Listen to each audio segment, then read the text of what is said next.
Will and Chelsea, welcome to the program. Thanks, Rob. Good to be here. It's oh, it's awesome to have you guys. Now, how'd you guys become Christians? I grew up in our church in Los Angeles, and I got baptized as a teen, but quickly got into sin and double life and wild living, I suppose, as the scripture says. And so I've sort of drifted a bit in my heart for a little while, and then got into the campus ministry, and that's when I restudied the Bible when I was in campus in Virginia Tech, and that's when I got baptized, and that's when I repented and got baptized. Sister actually became a Christian, worked with a disciple. She was 19 and I was a teen at the time. So soon after that, I started studying the Bible, and my parents actually started studying the Bible too. Me and my parents were baptized on the same day. Oh, that's so awesome. Wow. Okay. So, like, your sister became a Christian and then she brought the family out. Is that what happened? Yeah, so she was 19 and she became a Christian, and then we started coming out. And then my brother became a Christian about 5 years later. So we're That's so all exciting. How disciples. old were you when you got baptized? I was 13. 13. Wow, that's a dream situation. That is so cool. Congratulations. Okay, well, how'd you guys meet and get together? We first met at a conference briefly, but really we were on a Hope Youth Corps, and that's sort of when we became friends. And I guess we met at a teen retreat too. Anyway, we met a couple times here and there, but really on this Hope Youth Corps in New Orleans in 2007 7. is sort of when we became friends. That's when I started liking Chelsea, but took her a few years to come around. And then we both Okay, was it went to was it Virginia was it Tech. love at first sight or was it just kind of like It's love at first sight for me, And not for her quite. So I was just a young, confused girl. But like I loved like him as a friend. Like, I had a lot of fun with him. as a friend, as a friend, that's tough. Or there's a lot of so chemistry. And then it just he took was in me the a friend while zone to for a while. admit it. Okay, got it. Okay. So and how old are you guys? 35. Chelsea just turned 36. Okay, I'll so you turn guys are 30. close in age. Okay.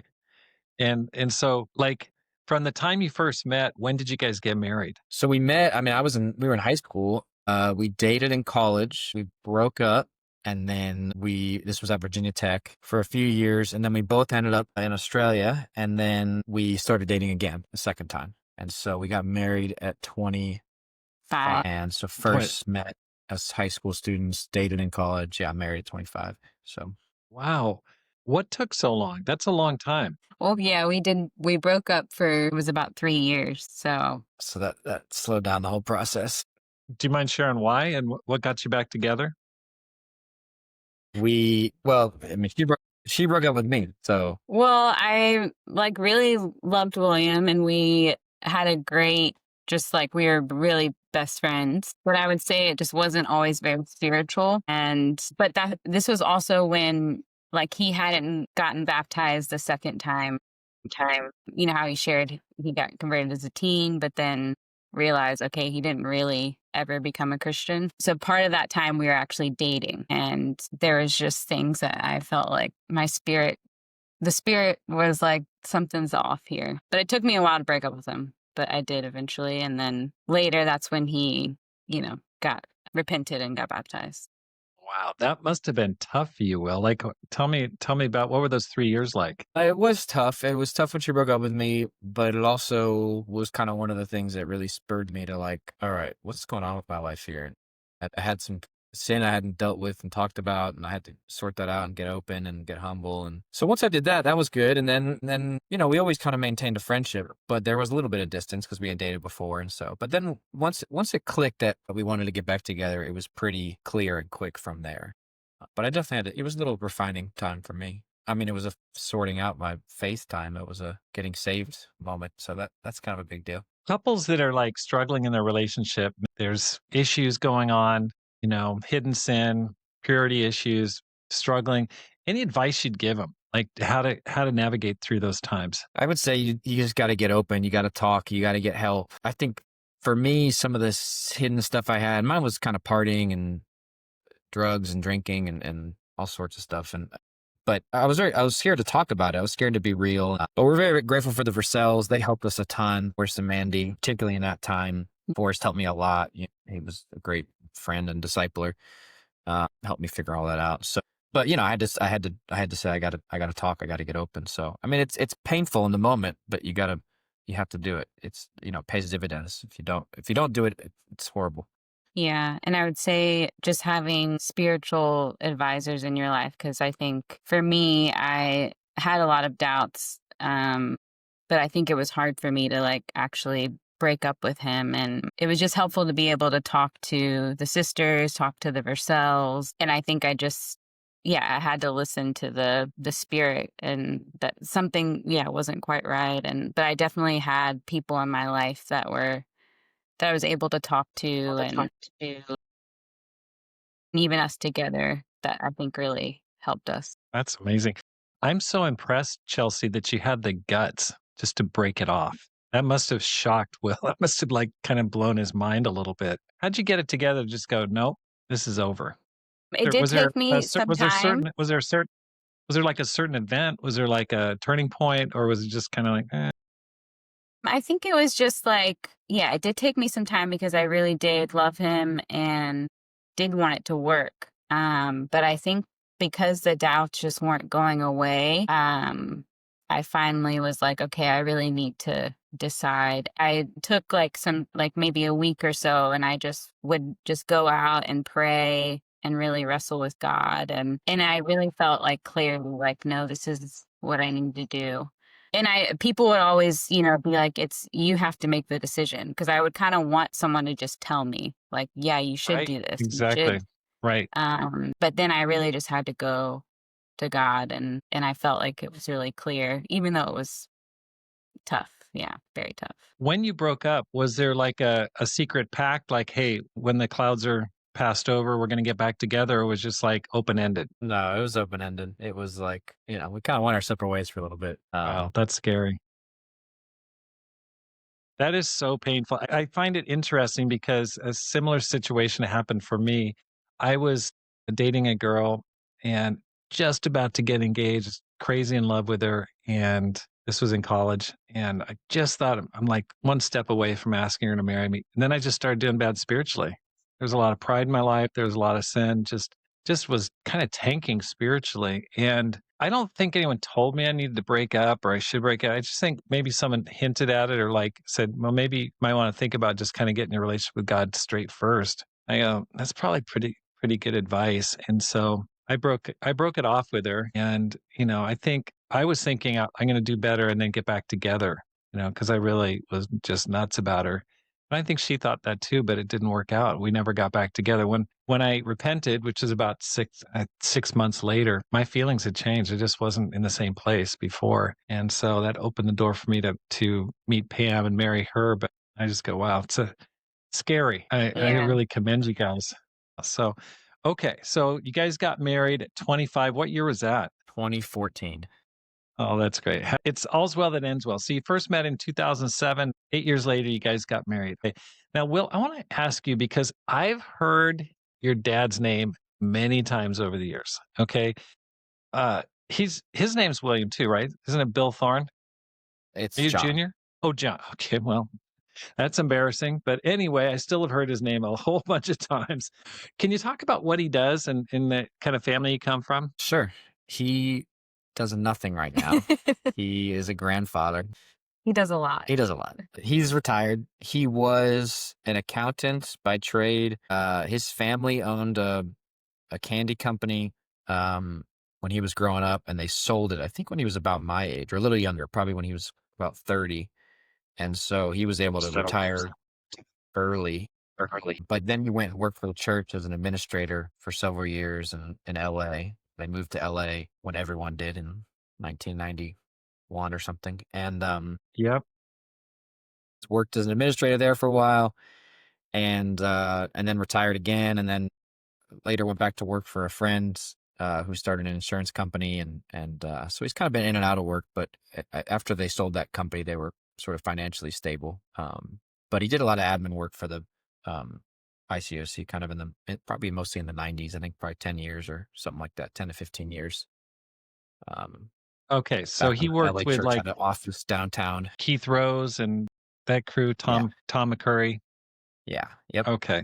Okay. So I know I've heard that name. And the guys lived in Brentwood or in Santa Monica area? Yeah. Grew up in Brentwood. Yeah. Lived there almost my whole life. I moved there when I was about 2 or so. Yeah. Grew up there. Now, I want to dispel any rumors because here's what I heard. I know you know my oldest son, David. He said that you guys lived across the street from the house that was the Brady Bunch house in the TV show that from the late 60s, the Brady Bunch. Is that true or not? Is that just urban myth or is that reality? That is an urban legend, but But it was the house from Modern Family. yeah, That not the was Brady Bunch. That's Modern Family, one of the houses was across the street from us. okay. So we debunked that myth. It was not okay. You heard it on the Rob Skinner podcast first. It was not the Brady Bunch house. It was the Modern Family house. Okay, big difference. Okay, great. All right. So you guys got married in 2014. What have you guys been doing since then? Like where have you guys gone? Can you give us like the short rundown of your career from then until now? I started in the ministry 2012 in Virginia, so before we were married, and then the Versells, who were leading the church in Virginia we were in, moved to Sydney to lead the church in Sydney, and I was graduating, and Chelsea had graduated, and they said, why don't you guys come do a 1-year challenge? We weren't dating at the time, but we had both worked with them, and they were trying to get a crew of people. So there ended up being, I think, about 8 people that came that first year, 2013, January. We moved to Sydney and had a 1-year challenge kind of crew together, and worked with the campus and teens and professionals and helped the kind of young people ministries there as the Versells and Fontenot's had just moved to Sydney. And after a couple months, Forrest knew I wanted to do the ministry. When I went there, got a part-time job and was helping with the campus. And then after a few months, he said, "Hey, I think we got the finances sorted that we can hire you full-time." And I was grateful because that's what I wanted to do. So I quit my other job and then went in the ministry there about 5-6 months into that first year in Sydney. I was leading the campus and then, yeah, that was 2013. And then we stayed in Sydney from 2013 to 2023. It was close. Ended up being close to 11 Wow. years we were there. That's a long time. Oh my gosh. Yeah. We did a lot of different Okay. things, which kept it pretty fresh. The first 2 years I did campus ministry. Then we got married. And then we switched to teens. And then we led a region, the South region. And then we did that for a few years. And then we shifted to the West region. Did that for a few years. Then we went to the North region. And then we led the church. And so there was kind of it's something that kept it fresh every few years, probably different spots within Sydney. Okay. I don't detect any Australian accent. What happened? Yeah, I think I'm that happens when you're younger. So unfortunately. I'm just turning it off for the podcast. But you had one. You spoke with one when you were there. I'm assuming. Not really. No, everyone not- knew we were American right away. You sort of change your words, certain things, they say like the boot instead of the trunk or tomato instead of tomato. So you switch all of those things. Unless you want to be ruthlessly mocked for Yeah. your bad accent. Okay, But so sometimes you people really hear didn't things and even it sounds different. you didn't really try to even affect an accent while you're there, other than changing of vocabulary. Yeah. Yeah. Okay. I mean, I think Okay. you slightly changed, but not, yeah, we didn't. We were too old by the time we got there to develop it. Yeah. I see. Okay. Well, that's really amazing. You're there almost 11 years. How did the door open for you to lead the Sydney, Australia church? That is like a gem of a church. I mean, it's got a rich history going way back to the 80s with the Fontenot's. So, and he was one of the first people I interviewed on this podcast way back. And I mean, episode 3 or 4 or something. I mean, it's crazy. Tell me about the process. Like, how did you hear about it? How'd you feel when you were asked to lead the church? And what were the challenges there? Yeah, it was, well, we got there and I was 23. We were young and the Versells were leading and they were trying to basically get the young people going, turn the church around. It was about 160-ish when we got there. So they led it for a few years and that was awesome. And we were basically campus ministry that whole time and then teens. And so that wasn't even a thought in our mind. I was just, young, getting married, having fun in the ministry. They left. They went to Birmingham from there. And then the Fontenot's led the church after them. And that's when it sort of became a little more like, okay, I looked around the staff and it was like Mike and me.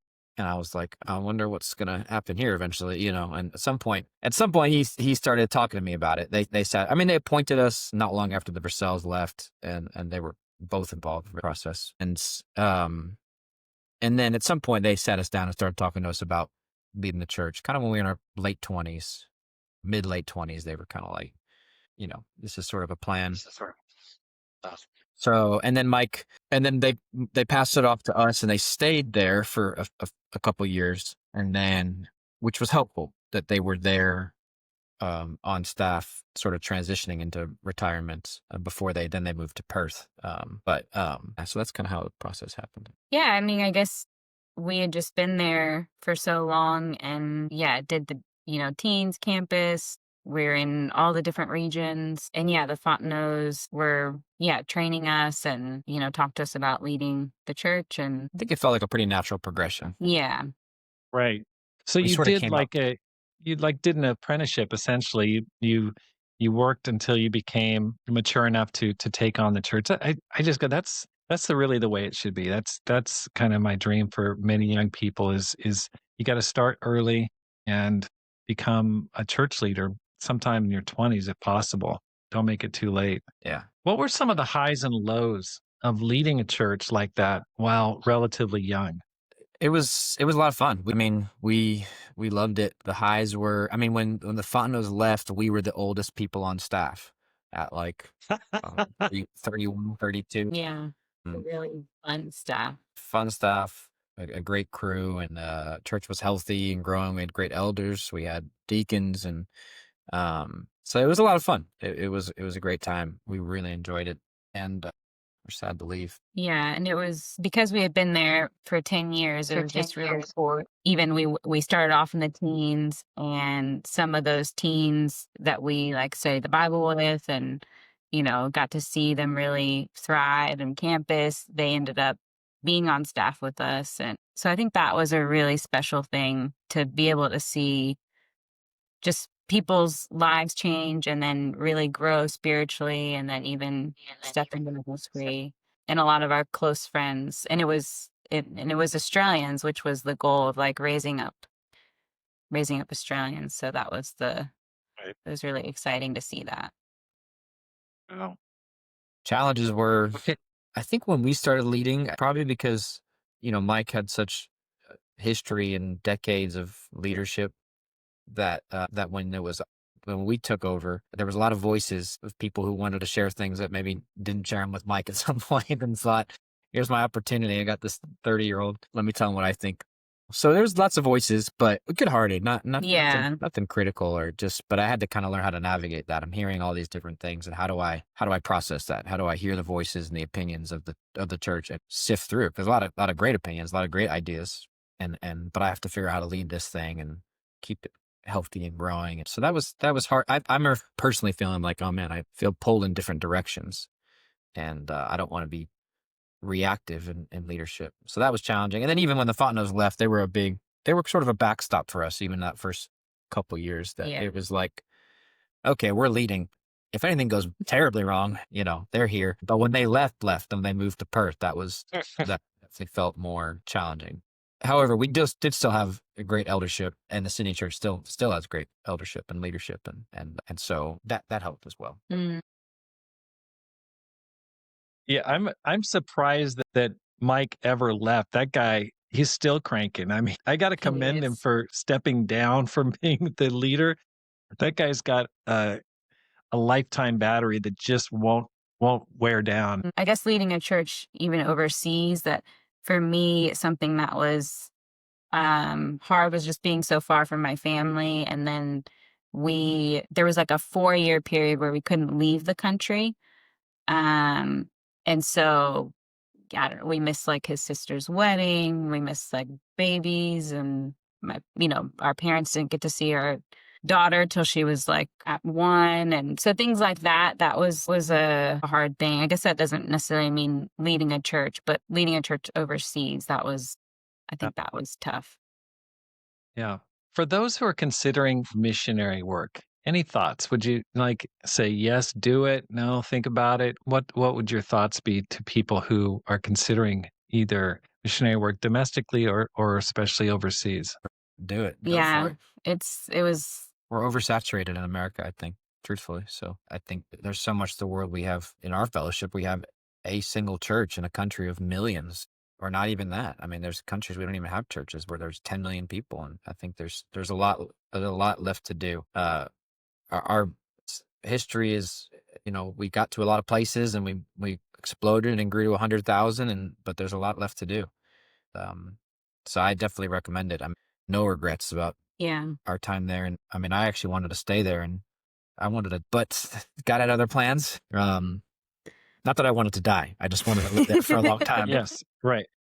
Yeah, I mean, I think it was one of the best experiences of our life, just being able to, yeah, do something like that in faith, and you just really learn the world is bigger than America, and there's just other things outside of America, and yeah, it was just a really, I think, inspiring seeing the churches grow and just super faith building. I think it was, yeah, no regrets. I recommend it. If you loved it so much, why'd you leave? Why'd you come back to the States? If you wanted to die there, why'd you decide to step out of there? Well, we didn't decide. We had a visa issue, and so our visa, we were on a working visa. We tried to get on a permanent visa, permanent resident visa, and we made a mistake in the application on the front end. It was, uh, immigration laws can be they're political and they change, and so the immigration laws had just changed right before we applied, and uh, we made a mistake. It got denied, and then it kind of went through this 3, 4, 5 year appeal process while we were trying to figure it out. Got a lawyer, but it got to the end, and there was pretty much no way for us to stay. We were going to have to leave. So we could leave. We had to leave, and we could reapply, but the reapplication process would have taken over a year, and so that was just hard for leading a church. And okay, let me leave for a year and a half, and I'll come right back. And it's just an awkward amount of time. And so we talked to the elders, and got advice from everybody in Australia. And so that it sort of became clear that it was time to leave. But I was pretty devastated, and it was hard. It still is hard for both of us. So Yeah, yeah. Tell me how. I mean, it must have been. I mean, it brings up so many questions. One, how did you stay there 10 years and then they kick you out at the end? Like, I don't get that. Like, you were there for such a long time. Like, what's going on there? well, it was the first few years were kind of these 1 year visas, and then there was kind of these. Then there was 4 years of religious work visas, so that was like 5 or 6 years total. And then we applied for this permanent visa, and the appeal process was about 4 or 5 years. So you can stay there while you're appealing, but we couldn't leave. And so that's what Chelsea was talking about earlier. We were stuck in. We had to stay there. We couldn't. We missed like the Orlando conference, for example, because not because of COVID, but because of our visa. So again, we could reapply, and I think if we did it right and got a lawyer on the front end, it would probably go through. It would have taken too long for us, for our kids, for Sydney. It's an awkward amount of times. When you found out that all appeals were exhausted, you were definitely going to have to leave. Tell me how you reacted. Not well. I was pretty upset. I was sad. I was hurt. We tried to figure out what we could. Is there another way to make this work? We kind of went through every, for sure for me, I was trying to do everything. I had this idea that why don't we leave Australia and we'll spend, a few months in New Zealand, help the church there, a few months in Papua New Guinea, help the church there, a few months in Fiji, help the church there while we wait for this visa, and then we'll come back. And we talked to the elders about it, and they basically were like, I don't think that's a great plan. And I was upset, but I understand. And I agree. I don't think it was sort of a crazy idea. We had 3 kids like under 5 years old, 6 years old, and they were starting to get into school. And then you also don't even know how long it's going to take. I mean, those visas, sometimes they say, oh, it'll be 18 months, but it turns into 3 years or something. So it was hard for me. And I don't think I always handled it well. I was hurt and not really. I mean, it got not at anyone in particular, at God, I suppose, but I was kind of frustrated or discouraged or, part of it was the dream of, started leading the church. We'd done it for a few years. We loved it. We just sent out a church planting the year before. It was friends, Ben and Brooke May went to Newcastle, which you haven't interviewed them. You should Is that interview them. is that the planting that's just up the road? from Yeah. Yeah, Sydney? 2 hours I north. interviewed him. What a great guy. Those guys, there's a cadre of young guns that are just awesome in Australia. I mean, just cranking. It's so cool. So that must have been tough for sure. Yeah, it was tough leaving all them. So, but I keep up with them for sure and stay in touch. Talk to them. I probably talk to one of them every week or so. Yeah. How about for you, Chelsea? How did it hit you? Yeah, I was very sad. Yeah, it was just 10 years of like we went when we were 23 and then we had all our kids there and um yeah, the church just really became like family. Yeah, so it was Man, that must have been so tough having to come back from Australia. I just can't imagine. I mean, you have your dream job, you have your dream position, leading the church. You've got a bunch of great guys and great women on staff, people you'd converted in the teen ministry for years. And then all of a sudden, just the carpet gets pulled out from underneath you, and there's like zero you can do about it. Tell me how do you navigate that spiritually? Like, how do you make sense of something like that? How have you been able to kind of be at peace with something that's like the last thing you wanted? That's been challenging for sure. I mean, I think I'm still wrestling. I think I'm starting to come out the other side of finding contentment and trying to find a new dream and trusting God's plan and timing and everything. I mean, there's definitely some scriptures that are helpful about. I mean, I think about Joseph at the end of his life, or when the whole thing's revealed and God intended for good and obviously no one intentionally harmed us and that our lives are nowhere near that of Joseph. But those principles, and just kind of holding on to that and trusting that God brought us here for a reason. I think I spent probably the first year and a half, sort of grumpy and not wanting to get better and just being Eh, sort of upset at God. And then the last year, I would say still a little grumpy, but wanting to get better. I've Thank you for your transitioned. honesty. I appreciate that. Yeah. Transitioned from not wanting to get better to wanting to get well and trying to kind of process that and work through my heart and wrestle with scripture. And then, I think also just transitions in general are that have their own unique challenges, landing in a new place, new friendships, new staff, new work that we're doing. And so I think as we land here and get more comfortable and more settled in and more established, it sometimes helps ease that. But definitely a wrestling. Yeah. The scriptures and for sure and prayer. Yeah, I think similar. I mean, while we were there and we got the news that our visa was denied. Yeah, I think I just had to pray a lot. And when we were sort of trying to figure if there's other plans, can we make it work? I just spent a lot of time praying and praying that God would guide us. And then I felt like he made it pretty clear. And so I think that helped me. Like you know, I sort of had to surrender, like, what do you want, God? Because I always felt more of a pull to come back to America because my family, I felt it more than him. Even though I loved our life there and what we were doing, I felt more of a pull. So I think I had to like kind of surrender to both. Like, are we gonna end up staying? Or are we gonna go? But just okay, God, just make it clear. Right. Yeah, I bet that was a little bit of solace that you've got this young family and you're closer to your family, so that's great. But you didn't go back to Virginia. You ended up in Boston. So how did that happen? How did you land in Boston? Well, we looked around all of the U.S. sort of. We interviewed at different spots. We took a little time when we got here just to see our families. Like we hadn't been back to the U.S. in Close to 4 years. yeah 4 years or something. And so we said let's spend a little time with our families and let the cousins meet each other and play and the kids. And then we started looking around and talked to people all over. Really, we visited a few spots and definitely felt a kindred spirit with Boston and the Millers and a lot of the people here, and felt like okay, this would be a place we could come and not have to. We could just kind of come and be ourselves and keep doing ministry the way we had sort of been trained and wanted to do it, and so that felt like an easy, and the ministry side of things, a good landing spot.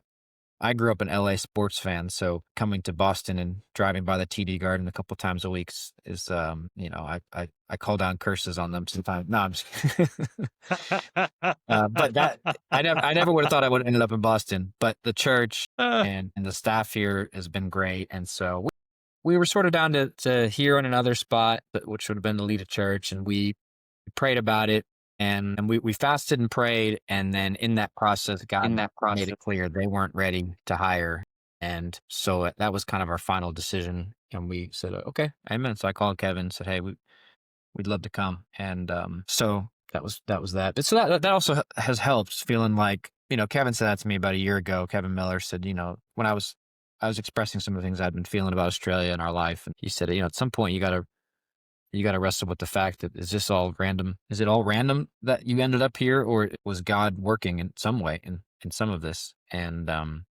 I think with the fact that we fasted and prayed and the door really opened up for us to come here does help. Feeling like, okay, there was something God was doing to bring us Yeah. here. right. Okay, so let's talk about when did you arrive? Give me the date of when you landed here in Boston. We got here in November 2023, but then we kind of settled in and got our life sorted and traveled. And so it was really like January 1st, 2024 that we sort of were here and ready to go. Okay, so it hasn't even been 2 years. No, yeah, it's not even a 2 year. Okay. Okay. And so then you took over the campus ministry from Kevin. He was leading it. And then now Yeah. you're And leading then it. yeah, overseeing it. Okay. Yeah. So tell me, just give a little picture of what's been going on in the campus ministry. Where was it at when you started? What size is it now? Give us some of the highs and lows there and just the progress of the ministry. Sure. Like you said, I think it was there's downtown campus, which is where most of the campus ministries are in Boston. And then there's also some other ministries outside of downtown. But the downtown campus was down to about 60, I think, a few years ago. I think it was about 120, 130 when we got here, something like that. And then now it's, I think, close to 180. And so, yeah, I think the Millers kind of brought in a team to focus downtown and grow it and turn the whole thing around. I think it more than doubled, I think. And then I think it was about 131. And then across Boston, I think we're close to 300 campus students all across Boston. So you have about 175, 180 downtown, and then you'd have, another 120 kind of in different ministries. There's sort of three of them that are bigger. The Northwest, the Northeast, and South Coastal all have kind of 20 to 40. So yeah, it's been encouraging. I mean, God's been working. We saw the first semester was 26 students baptized downtown. Last fall was 41 in one semester, which was amazing. God really worked. And then the spring was, I think, 38, 39. And so we're praying for 50 this fall downtown. We'll see how that goes. It's definitely a stretch of faith. We also sent out quite a few people, but we got a great team. We've sort of replenished from within. The Bartuas are phenomenal, grown UMass incredibly. UMass Boston, that's done a great job. Austin and Mari are about to get married. They've been doing an amazing job with the Fenway schools. And we've got some one-year challengers that have graduated and now are in the ministry. Michael Adolphus is doing a great job. He's one of our staff guys too. And so just got a great team, and that the Millers pulled together and now is kind of shifted and changed, and some people have been sent out. And so it's fast moving. It's exciting. Everyone's dreaming and wanting to grow their space now and then dreaming about where God will take them in the future. And so we're trying to grow it here and then really put our heads down and train leaders and be ready so that when calls come, first and foremost, kind of the rest of Boston, we can have leaders ready to go. So we just sent one of our young guys who just graduated from UMass Boston to the metro region. And we sent someone to South Coastal region, and one of our full-time staff went to the Northeast. I and Katie Arsenal went to Zagreb, Croatia. So this all happened in the last 2 months that there's been it sending out. And so that's sort of our focus and goal is obviously growing it, but increasing the number of people that are dreaming for the ministry and are ready and trained. And, there's just tons of spots that need that. And our slice of the pie that we're responsible for is New England and Europe. And so we're trying to get people ready. Yeah.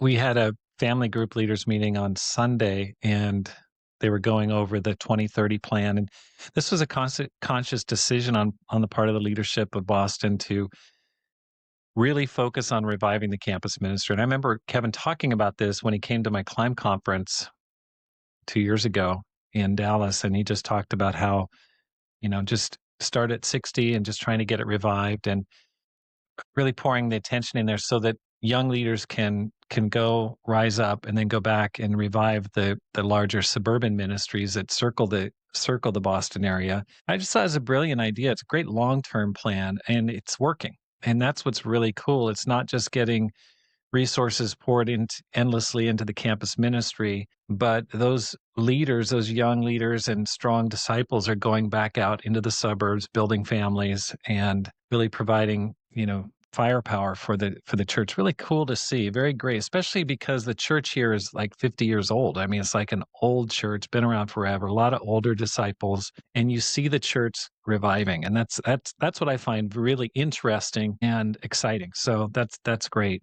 What's your secret sauce, you guys? Like, many kingdom kids fade or drift away. I mean, Will, you had your challenges. Many disciples simply stagnate. But, you came back. You just decided, okay, I'm going to go back in and I'm going to recommit to God. And you guys really went through a tough period of 3 years where you weren't even together. Why? Okay. Can you talk a little bit about that? Just what's helped us to stay faithful? Is that what you mean? Yeah, just like I think you're a good example of, especially for you, well, not you, Chelsea. You were not, raised in the church, but what helped you to kind of take on a second life, so to speak? I think our time in Australia in general was pretty good. And so there wasn't a lot of bumps. It was kind of like, I mean, we had ministry bumps and tough times and stressful situations and sleepless nights and whatever, but that's just the ministry. But overall, we loved it. So it wasn't really I didn't really go through any sort of crisis of faith in some sense there, and really got converted in campus essentially. And so that from campus to leaving Australia it was kind of, like I said, I mean, again, challenges here and there, but for the most part, smooth sailing and fun and exciting. And so let's say the last couple of years have been the more challenging piece to say, am I still going to, even when things aren't going the way I wanted them to go, am I still going to be faithful and do what God wants? Get in Bible study. Let's drill down into that. Okay, so you were a church leader. You're like kind of like heading up a countrywide evangelism plan. You're raising up leaders there, and then all of a sudden your focus shifts. Now you're back to you're a campus minister, which is great, which is awesome. It's awesome on the way up. It's more challenging when you've already led a church and you're coming back to campus ministry. So how do you stay fired up? How do you keep the fire burning? How do you keep the vision going when you've gone through that kind of a transition? I read my Bible every day. This is basically what I do. And I'm doing the Bible in a year this year. That's been great. It's why I got in the ministry. Study the Bible with people and train other people to do the same thing. And it's challenging sometimes. And again, finding my space and how do I help and how do I have an impact? And sometimes challenging, but sometimes I got to just say, okay, where's my pride? And I don't want to have any pride in all this, and just, amen, let me just do what's put in front of me right now and try to grow it and try to train these young guys and have fun. And so I think it's sort of a refining of what did I sign up for in the first place, and what am I in this whole thing for, and what's the goal in the end anyway? The titles or whatever, I think, come and go clearly, positions, all that. So this is what I wanted to do. This is why I fell in love with the ministry. And so I can no one's ever going to stop me from doing that, regardless of what my spot or position is. And so it's been great. I mean, I love the guys here, the leaders, the student leaders, the student interns, the staff. I mean, they are fiery and fired up and want to change the world and are hardworking and disciplined and are just, there's a great squad. And so they're fun to work with, and we have a lot of fun with them. Yeah. Come over and hang out, and it's our schedule's shifting. We got here, as campus students, like when you say, hey, let's hang out tonight, when a 35-year-old says that means like 6 o'clock, 7 o'clock, and then you leave at 9 or 10. When a campus student says that means I'll be over there at 10:15. And you think, okay, this is a shift of my schedule. I still have to wake up with my kids in the morning. But it's fun. So hilarious. Yeah. It's great. But sort of a refining of why I'm doing it. Yeah. Chelsea? Yeah, I mean, I think for me, it's just similarly, just I gotta really love God's word, and that can never change. And I think the Versells and the Fontenot's who trained us, that was like just very instilled. Like God's word is, we gotta always cling to that. And the scripture that talks about, they refuse to love the truth and so be saved. And just that, I just always gotta love the truth. Like and cling to that. And I think that's, yeah, what's keeping me going is just God's word. That's what keeps helping me. And then yeah, doing it, sharing it with other people, Right. just getting in Bible studies. It's just, I was in a Bible study yesterday and the girl's heart was so soft and so eager to get to know God. And it's just refreshing. It's like, wow. And just brings you back to, yes, this is why I'm doing it. That's right. That's awesome. Okay, but you're in campus ministry with kids. Okay, so you got 3 kids, right? Is it 2 boys and a girl? What do you Yes. got? Yeah. 2 boys and a girl. Okay, that's what we have. That's a great combo. I love that. And I wish we'd I just, I know I want to live a no regrets life. My only regret is I wish we'd had more kids. I just look back. Sometimes I have a Don't say dream. that. I wake up and I go, man, I've had dreams where in my dream, I'm like, I want to have another kid. I'm going to, I'm going to talk to Pam. And then I wake up and I'm like, oh, too old. Can't do it. It's such a downer. And we were having kids when I was in Japan. And, having 3 was much larger than the average there in Japan. But dang, I just wish I had more. I tell my kids, please have 6 each. I want 18 grandkids. But anyway, that's totally beside the point. You've got kids. Chelsea, what's it like having kids? How old are your kids? And how do you manage it? You've got 50 campuses in the Boston area. How do you keep your head screwed on straight with all that responsibility? Yeah, I mean, I think, yeah, it's our role is kind of, more focused on the training of the campus ministers. And so it's not like I'm like on campus every day or, that's not really happening. So I think it's really like for us, like we focus on really training other people and raising other people up. And the more people who raise up and that helps take care of the body. And so I think I try to focus on that. I would say like training the young people and getting times with them and and then of course being in Bible studies. I don't want to ever get away from doing that. Yeah, Yeah, I mean that's it, good. it can be overwhelming. Like,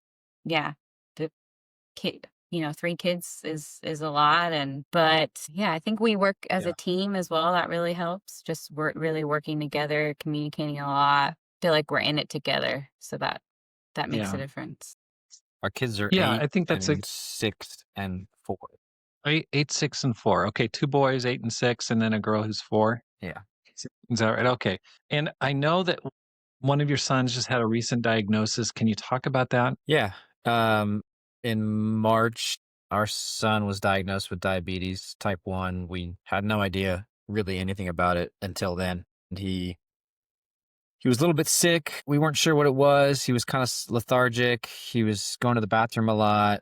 Nothing really that seemed crazy. But was very like weak. That was probably more alarming. Yeah, he Yeah. was weak. He would like ask us to carry him up the stairs, but you're always trying to figure out like sometimes kids are just being kids and complaining. And so he missed a couple days of school, and then eventually the school nurse sent him home. And on a Friday, I picked him up, and she said, I don't know, something's off with him, and if you can't figure it out, take him to the doctor tomorrow. And so we said, okay, took him home. That was a Friday. Saturday morning, Chelsea took him to the doctor, and I was home. I was about to preach on Sunday, so I was home, and we were watching our nieces and nephews for the weekend. So I had like 4 or 5 kids at home trying to write a sermon for the next day. Chelsea took him to the doctor. They tested his blood sugar, and it was so high that they said, we got to call an ambulance right now because this is dangerous. Called DKA is what he was in. And so they call the ambulance. Chelsea calls me crying. Oh, It was stressful for sure. And I was home with all these kids, and so they rushed him to the hospital, and then Melissa Miller came over, and Caleb, that was huge help. They came over, took our kids, watched all the kids here, and I rushed to the hospital, met them there, and then he had to take another ambulance to the children's hospital. So it was about a 24-hour period where it was pretty scary, and he was very weak, and they were trying to get his blood sugar regulated. We got a little more than 24 hours, and then he was just in a lot of pain, and it's obviously just horrifying to see your kids in pain and weak, and they're jabbing him with all these needles and putting stuff in him and trying to get him healthy. And so that was really hard. 24 hours. I was obviously I didn't preach that next day. We stayed the night in the hospital. I thought about it, and I called talking to Stuart on the way there. I think I'm mostly done with my sermon. And Stuart said, "What are you talking about, dude? Shut up. I'll preach." And so he's a good friend. So spent few days in the hospital, and then he kind of got regulated. And then since then, just been learning how do we navigate this? How do we help him manage it all? And how do we blood sugars in the right range, not too low and not too high. So it's definitely been a challenging. I think we're at the 6-month mark here. So Chelsea, how has this changed your life? Yeah, it's changed it pretty drastically. We, in the beginning, we were giving him like 5 to 6 shots a day. You have to, every time you eat, he needs insulin. So we have to count how many carbs he's eating, because he needs insulin to cover that. At first you're just like, you're counting all these carbs, you're doing like math. It's really a whole new world. And then you're, jabbing your kid 6 times a day, we had to wake him up in the night and make sure his blood sugars were, test his blood sugars and make sure they're where they need to be. So it was like it was very overwhelming in the beginning. Now he's on an insulin pump. It's still diving. It's hard. I think no matter what, but a pump definitely, it's better than having to give him injections. And yeah, I would say we're definitely adjusting, but it's something that you have to always be on. Like you're always thinking about, like, okay, how many carbs are in this?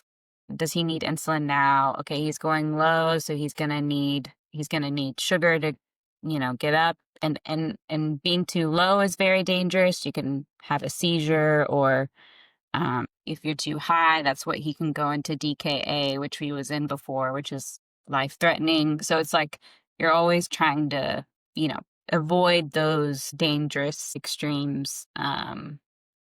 Yes, it's a lot. And he's 6, is that right? It's the middle child? He's 8. he's our oldest. Oh, Yeah, it's he's the our older one. oldest. Okay. And his name is Denton.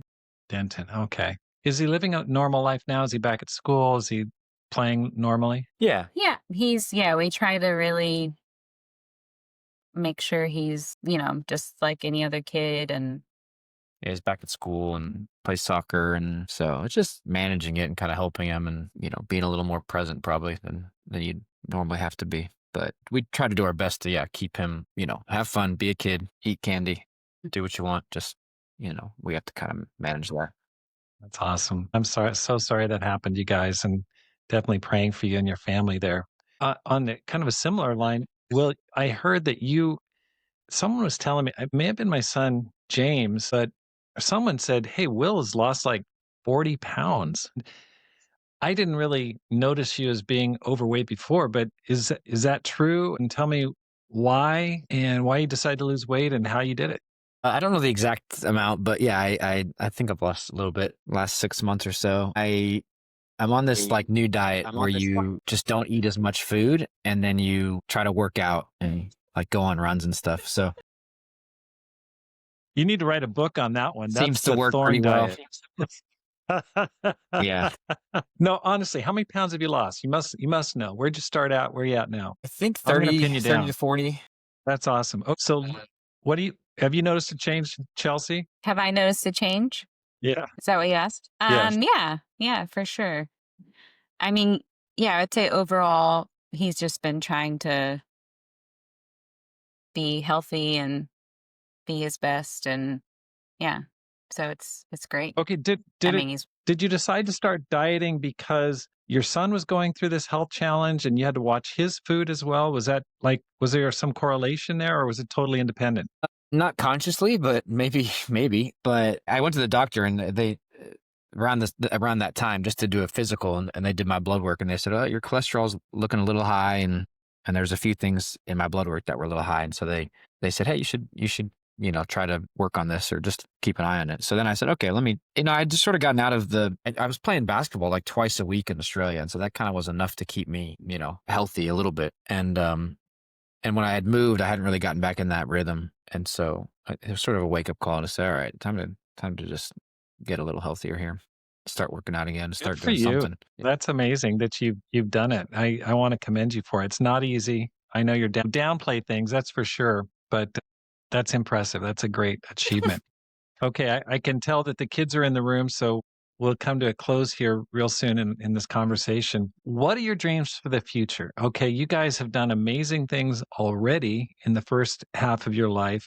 Where do you see yourself in 5 years? What would get you fired up? It's a good question. I mean, I think for now we are definitely keeping our heads down and trying to just say we are here in Boston and we love it and we are grateful to be here and want to keep growing and training and what God's put in front of us. We're getting a little more involved in other spaces, kind of Boston wide, and even helping with Europe a little bit, which is that's exciting for us, I think. Um, so, um, so I don't, it's a little hard to know. I mean, I think if in 5 years, um, we were still in Boston and loving it and living in the same place, and I think I wouldn't be totally shocked. However, I mean, 5 years is just in the range where who knows? I think we could be anywhere. I do feel at times the itch to maybe go somewhere that's less, doesn't have as much in terms of leadership or size of the church, or we have, like I said earlier, we have countries of millions of people where we have a church of 30, or we have countries of millions of people where we have no churches. And I mean, I love Australia for sure. If the door opened up to go back potentially, but it's hard to know. I mean, we don't, I think part of me in my wrestling is let me put my head down and be content here and be grateful. And so it's hard to know what it'll be 5 years, but I definitely have a little bit of that pioneer spirit still in me somewhere. Yeah. So Well, it's interesting you mentioned that because, being here in Boston for that, it's just been 2 months, there's a lot of people in Boston that have been here their entire careers, their whole life. I mean, they've never gone anywhere else Yeah. besides Boston. It kind of blows my mind. It's like the whole time, like, no, never another church. I mean, my career has been totally different overseas, planting churches all over the West Coast. I mean, just where haven't we gone? And so it kind of baffles me a little bit. Hey, that's great. Everyone's called to their different mission, but I just can't imagine staying forever in just one place. So anyway, I think that's great that you want to continue to look elsewhere or go on. I think we need more missionaries. Is what I want to say is we need tons of missionaries to go everywhere. Chelsea, what about you? What will get you excited? Um, yeah, it's a hard question. I mean, I think the things I love are like um raising up leaders and helping people become Christians. So like, you know, wherever we are doing that. But I do think, yeah, after experiencing something like Australia, it is hard you do sort of feel an itch of like, yeah, going on the mission field, going overseas. So I definitely have that in me. Sometimes I don't like it. I'm like, no, just I want to stay settled and I Exactly. want to be comfortable. But yeah, I don't have necessarily a clear vision, but I think I do love what we do and continuing to do that. And yeah, maybe possibly going somewhere else. And yeah, there are so many needs. So yeah. Sure, sure. What advice would you give to a person who wants to make this life count? the classic Rob question to wrap it up. I ask it every time. That's right. Yep, I'm familiar. I would say get in a Bible study this week with a That's non-Christian great advice. Yep. and just keep doing that over and over again. Yeah, that's And great advice. you'll look back in 50 years and have hopefully dozens or hundreds that you've helped. Yeah. It's funny. That's great advice. Yeah. It's so simple and so achievable. I mean, just it's probably the most important thing a person could do. I mean, other than having a quiet time. That's great, great advice. Chelsea? Yeah, I think I'd say similar, like helping people know God and then having fun while you do it. I like to have fun. So just make life fun. hang out with people, go on adventures. Yeah, I think I would say helping people become Christians and having fun. That's right. I love that. The last two churches I led in Ashland, Oregon, and then Tucson, Arizona, that was our church motto: having fun, loving God, and making disciples. I agree. If you're not having fun, there's probably something going on that needs to change. You Yeah. just you gotta keep it light because there's a lot of heavy stuff in the Christian life, following Christ, carrying your cross. It's heavy. So you need something to kind of keep it on the lighter side because there's so much stuff that life throws at you. So anyway, thank you guys so much for your time. All the best to you moving forward in the future. Thank you. Thanks, Rob. Appreciate you Yeah. having us. Thanks so much. Yeah. Thanks so much for listening. And here's how you can help the program. I'd simply like to ask you to read the book, The 10X Christian. Just came out. You can find it on Amazon. Please read it and especially give it a review. Give it an honest review. Let me know what you think about it. The QR code for the Amazon review is right in the back of the book. But I'd really like to, my goal is to get like 25 reviews, like right off the bat in the next 3 or 4 weeks. And so please take some time. Just let me know what you think about it. Okay. If it's good, it's bad. If it's ugly, that's okay. I'll keep working on it. But I'm really excited to get this third book out, and I hope you'll read it and let your friends know about it. Because my goal is to inspire you to make this life count, live a no regrets life, and multiply disciples, leaders, and churches. Have a great day and make this life count.